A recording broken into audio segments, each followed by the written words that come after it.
Un ciel morne comme désincarné. Une nature démythifiée. Un monde désenchanté. Notre époque ne laisse plus de place au divin. Aux yeux du citadin moderne, foi et religion paraissent dépassées et superflues. Un état d'esprit largement répandu. Mais le temps semble venu de rompre avec les idées reçues. Grand rush sur la voie rapide en direction de Lagos.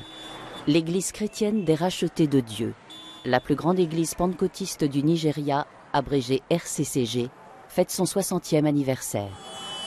Les festivités se déroulent au Redemption Camp, au camp de la Rédemption.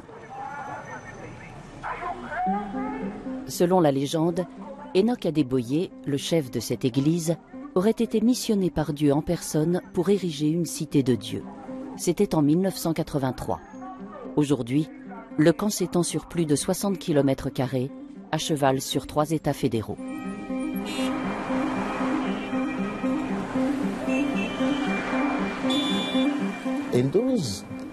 À l'époque, c'était une terre vierge. Dieu lui a donné l'inspiration et la vision. Et notre pasteur est donc venu s'établir ici pour faire prospérer cet endroit.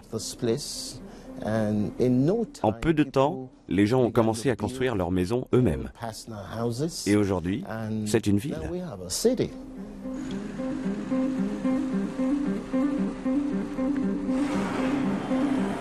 Disposant de sa propre alimentation en eau et en électricité, d'une grande école, d'une université, d'hôpitaux et de supermarchés, le camp est aujourd'hui une ville à part entière. Près de 20 000 personnes y ont élu domicile. Beaucoup sont des collaborateurs ou des pasteurs de la RCCG, mais on y compte aussi des chrétiens d'autres obédiences. Dans l'ensemble du camp, la parole de Dieu fait loi. L'alcool et le tabac sont prohibés.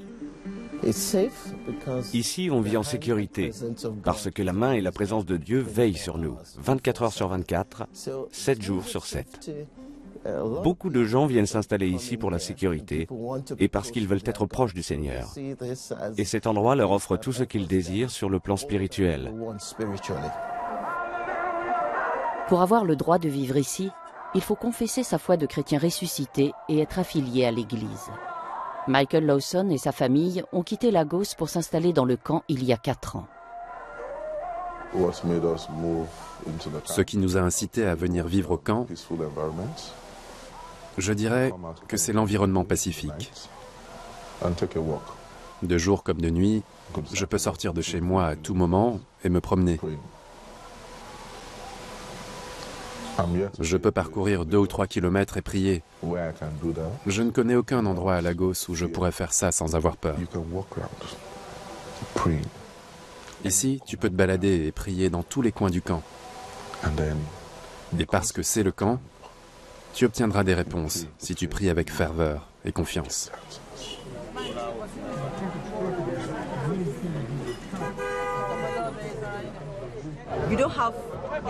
Les enfants ne sont pas salis par les gens du monde extérieur, parce que les gens qui vivent ici partagent les mêmes idées.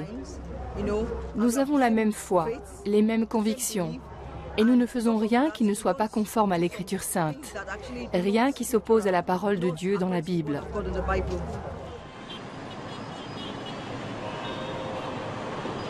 Le monde extérieur, c'est avant tout Lagos. Avec une population estimée à 18 millions d'habitants, l'ancienne capitale du Nigeria est une ville surpeuplée, aujourd'hui menacée d'asphyxie. Il y règne un clivage énorme entre les riches et l'immense majorité des pauvres, condamnés à braver les conditions de vie les plus pénibles et les décisions arbitraires de l'État au jour le jour. Délaissée par les pouvoirs publics depuis qu'elle a perdu son statut de capitale fédérale en 1991, Lagos a été livrée à elle-même. Parallèlement, la religion a pris de plus en plus d'importance dans le quotidien de la ville.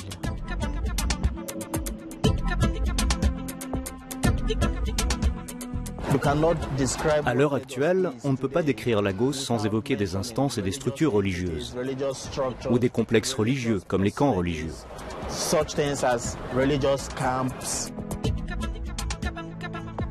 Lagos était une ville négligée. C'est l'une des raisons pour lesquelles la religion a pris autant d'importance. Les individus devaient reprendre leur vie en main. Ils n'avaient pas d'espoir, plus rien à quoi se raccrocher. Et la religion leur a offert les structures qui leur manquaient.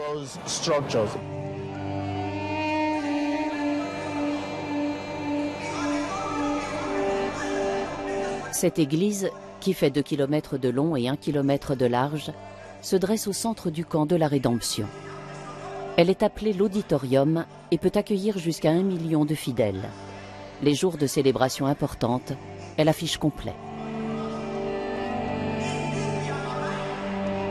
Habitants du camp, croyants de Lagos et des environs, membres de la RCCG et d'autres églises, tous y affluent pour entendre le prêche d'Enoch Adeboye, pour assister à des miracles, reprendre courage et se sentir proche de Dieu.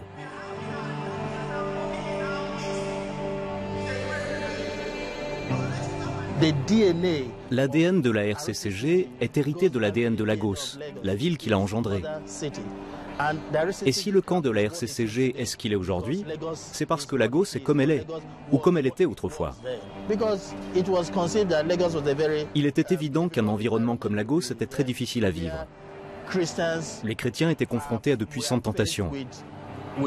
Les tentations de la chair ou de l'alcool. La RCCG a donc voulu construire un environnement alternatif, une sorte de Lagos inversé.